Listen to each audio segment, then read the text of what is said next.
ఈరోజు మనం మత్తయి సువార్తలోని 4వ అధ్యాయం గురించి మాట్లాడుకోబోతున్నాం. ఇది చాలా ఆసక్తికరమైన అధ్యాయం. ఎందుకంటే ఇందులో తీవ్రమైన పరీక్షలు, ఆ తర్వాత ఒక అద్భుతమైన మార్పు రెండు కనిపిస్తాయి. మరి లోతుగా చూద్దామా? సరే, కథ ఎలా మొదలవుతుందంటే పరిశుద్ధాత్ముడే యేసును అరణ్యంలోకి నడిపిస్తాడు. అయితే ఇది ఏదో ప్రశాంతంగా గడపడానికి కాదు, ఒక నిర్దిష్టమైన ఉద్దేశంతో. అదేంటంటే ఆయన శోధించబడటానికి. అసలు ఈ పరీక్ష ఎప్పుడు వస్తుందంటే ఆయన 40 పగళ్ళు 40 రాత్రులు ఉపవాసం ఉన్న తరువాత. చూడండి, బైబిల్లో ఈ 40 అనే సంఖ్యకి ఒక ప్రత్యేకతుంది. ఇది తరచూ పరీక్షలకి, ఒక పెద్ద పనికి సిద్ధపడే కాలానికి గుర్తుగా ఉంటుంది. ఈ ఉపవాసం వల్ల ఆయన శారీరకంగా బాగా నీరసించిపోయినా ఆధ్యాత్మికంగా మాత్రం చాలా బలంగా సిద్ధమయ్యారు. సో ఈ నేపథ్యంతో ఒక చాలా కీలకమైన ఘట్టానికి రంగం సిద్ధమైంది. ఇప్పుడు జరగబోయే ఈ ఘర్షణలో మనకు 3 ముఖ్యమైన భాగాలు కనిపిస్తాయి. సరి, మరి ఈ 3 శోధనల గురించి ఒక్కొక్కటిగా చూద్దాం. ఎందుకంటే ఇవి మామూలు పరీక్షలు కాదండి, ఆయన పరిచర్య పునాదులనే సవాలు చేసేంత తీవ్రమైనవి. మొదటి సవాలు చాలా సూటిగా ఉంటుంది.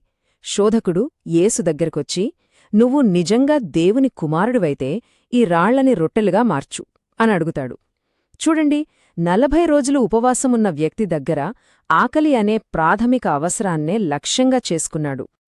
కాని యేసు ఇచ్చిన సమాధానం అద్భుతం. ఆయనేమంటారంటే, మనుష్యుడు కేవలం రొట్టెతోనే బ్రతుకడు, దేవుని నోటి నుండి వచ్చే ప్రతి మాట వలన బ్రతుకుతాడు అని. అంటే శారీరక ఆకలి కంటే ఆధ్యాత్మిక సత్యం ఎంత ముఖ్యమో ఇక్కడ స్పష్టం చేశారు. ఇక రెండో పరీక్ష, ఇది శరీరం నుంచి విశ్వాసం వైపు వెళ్తోంది. ఈసారి శోధకుడు యేసుని ఏకంగా దేవాలయంపైకి తీసుకెళ్లి కిందికి దూకు అని సవాల్ చేస్తాడు. దేవుడు నిన్ను కాపాడతాడని వాగ్దానం చేశాడు కదా, దాన్ని ఓ అద్భుతం చేసి చూపించమని అడుగుతున్నాడు. దానికి కూడా యేసు చాలా స్పష్టంగా, నీ దేవుడైన ప్రభువును శోధించవద్దు అని జవాబిస్తారు. ఇక్కడ ఒక ముఖ్యమైన సూత్రం మనకర్థమవుతోంది. అదేంటంటే విశ్వాసమంటే అద్భుతాలు చేసి చూపించమని డిమాండ్ చేయడం కాదు, కేవలం నమ్మకముంచడం. ఇక మూడవది చివరి శోధన. ఇది అన్నింటికంటే సూటిగా ఉంటుంది. శోధకుడు యేసుకి ప్రపంచంలోని రాజ్యాలన్నింటినీ చూపించి, నువ్వు నాకొక్కసారి నమస్కరిస్తే చాలు, ఇవన్నీ నీకే ఇస్తాను అంటాడు. ఇది నిజంగా అధికారం, విధేయత, ఈ రెండింటికీ పెట్టిన అంతిమ పరీక్ష. అప్పుడు యేసు చాలా గట్టిగా, నీ దేవుడైన ప్రభువును మాత్రమే ఆరాధించాలి అని చెప్తారు. ఈ ఒక్క సమాధానంతో ఆ ఘర్షణకు తెరపడుతుంది. అసలైన అధికారం ఎవరిదో స్పష్టంగా తేలిపోతుంది. ఈ 3 పరీక్షల్లోనూ గెలిచిన తర్వాత శోధకుడు ఆయన్ని వదిలి వెళ్ళిపోతాడు. వెంటనే దేవదూతలు వచ్చి ఆయనకు సేవ చేస్తారు. అలా అరణ్యంలోని ఆ కఠినమైన పరీక్షల సమయం ముగుస్తుంది. సరే, ఇక్కడితో ఒక ఘట్టం ముగిసింది. ఇప్పుడు కథ ఒక్కసారిగా మలుపు తీసుకుంటుంది. ఇప్పటిదాకా చూసిన ఈ వ్యక్తిగత పరీక్షల నుంచి బహిరంగ పరిచర్య వైపు ప్రయాణం మొదలవుతుంది. ఈ శోధనలు ముగిసిన కాసేపటికే బాప్తిస్మమిచ్చే యోహానును అరెస్టు చేశారనే వార్త యేసుకు తెలుస్తుంది. ఆ వార్త విన్న వెంటనే ఆయన గలిలయకు వెళ్ళిపోతారు. ఆ రోజుల్లో గలిలయ అంటే రకరకాల సంస్కృతులు కలిసే ప్రాంతం. అందుకే తన సందేశాన్ని మొదలుపెట్టడానికి అది సరైన చోటు అని ఆయన భావించుండొచ్చు.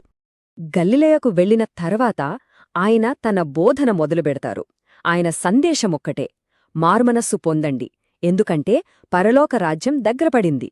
దీని అర్థమేంటంటే దేవుని పాలన, ఆయన చిత్తం భూమీద నెరవేరే సమయమొచ్చేసిందని చెప్పడం.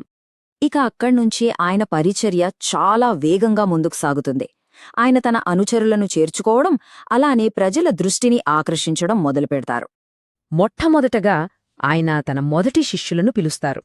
వాళ్లు ఎవరో కాదు, 2 జతల అన్నదమ్ములు, పేతురు, ఆంద్రేయ, యాకోబు, యోహాను. అందరూ చాలర్లే. ఆయన పిలువగానే వాళ్లు తమ వలలుని, పనుల్ని అన్నిటినీ వదిలేసి వెంటనే ఆయన వెనకాల బయలుదేరారు. ఇది సంపూర్ణమైన నిబద్ధతకు ఎంత చక్కని ఉదాహరణ కదా. ఆయన అలా గలిలయ అంతా తిరుగుతూ ఉండగానే ఆయన గురించి అందరికీ తెలిసిపోతోంది. ఆయన కీర్తి వేగంగా వ్యాపిస్తోంది. ఎంతలా అంటే గలిలయ నుంచే కాదు, దెక్కపోలి, యెరూషలేము, యూదెయ, ఇలా చాలా ప్రాంతాల నుంచి జనం గుంపులు గుంపులుగా ఆయన్ని వెంబడించడం మొదలుపెట్టారు. ఆయన పరిచర్యలో ప్రధానంగా 3 పనులు కనిపిస్తాయి. 1 సమాజ మందిరాలలో బోధించడం. 2 దేవుని రాజ్యం గురించిన సువార్తను ప్రకటించడం. ఇక 3 ప్రజల్లో ఉన్న ప్రతి వ్యాధిని, రోగాన్ని నయం చేయడం. ఈ విధంగా ఆయన మాటలతో పాటు చేతలతో కూడా సేవ చేయడంతో అన్ని వర్గాల ప్రజలు ఆయన వైపు ఆకర్షితులయ్యారు. మొత్తంగా ఈ అధ్యాయం మన ముందు ఒక ఆసక్తికరమైన ప్రశ్నను ఉంచుతుంది.